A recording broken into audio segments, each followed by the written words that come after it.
Akiwa amelala usiku, mlango wa nyumba yake uligongwa.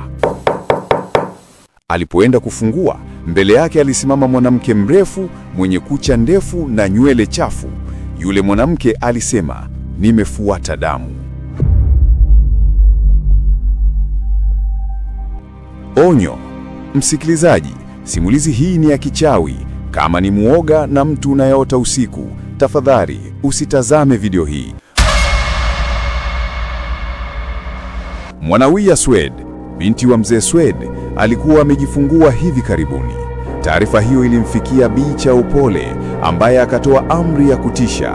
Baba Bakari na mkewe wamchukue kichanga cha Mwanawia.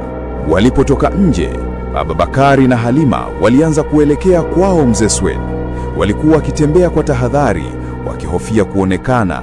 Kumbe walikuwa tayari hawatazamiki kwa macho ya kawaida. Dawa ya uchawi iliwafunika. "Halima, jifiche tena. Hebu tuende moja kwa moja," Halima alijibu kwa haraka. Nyumba ya mzee Swed ilikuwa ya udongo. Vyumba vitatu tu: chumba cha wazazi, chumba cha mtoto mdogo wa mzee Swed, na cha tatu Mwanawia pamoja na mume wake, mchungaji wa mifugo. Maisha yao yalikuwa duni, lakini walishukuru kuwa na hifadhi. Walipofika mlangoni, Baba Bakari alishika kitasa. Mara moja, bila hata mlango kufunguliwa, wakajikuta ndani ya chumba cha Mwanawia. Mwanawia alikuwa amelala upande mmoja, mumewe upande wa pili, na mtoto katikati yao.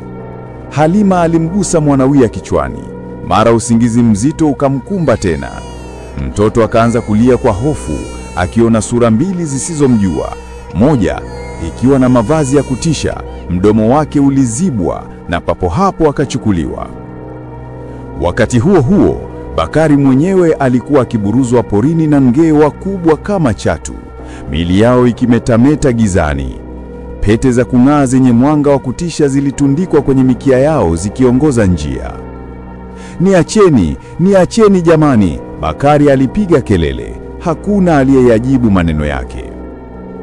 Kutoka gizani ikaja sauti nzito, "Naomba muacheni."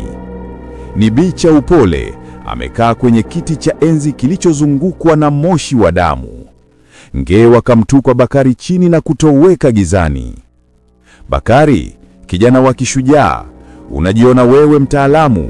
Hebu tazama," alisema Bi Chaupole, akionyesha kitu mithili ya video ya uchawi. Ndani yake kilionekana watu wakilima mashamba. Macho ya Bakari yakakauka machozi alipowaona wazazi wake wakiwa miongoni mwao. "Tafadhali, waachie wazazi wangu," alilia kwa hasira, akijaribu kumvamia Bi Chaupole, lakini nguvu zisizoonekana zikamzuilia. "Haha, damu yako ni ya kifalme. Ukipita hapa," alitanua miguu yake na kutengeneza uwazi katikati ya nyonga, "utakuwa umeokoa maisha yao, lakini ukishindwa utaungana nao."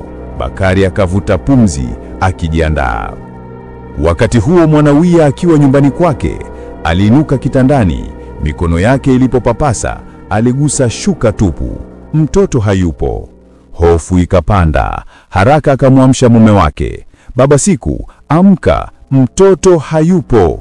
Mumewe akajigeuza akidhani ni ndoto. Mwanawia akapaza sauti tena, machozi yakimtiririka. "Siku hayupo, ameondoka." Wote wawili walinyanyuka kwa hofu. Mwanawia alipoinua macho juu ya paa, alisutushwa. Mtoto wao alikuwa anashushwa kutoka juu ya paa hadi kitandani mbele yao.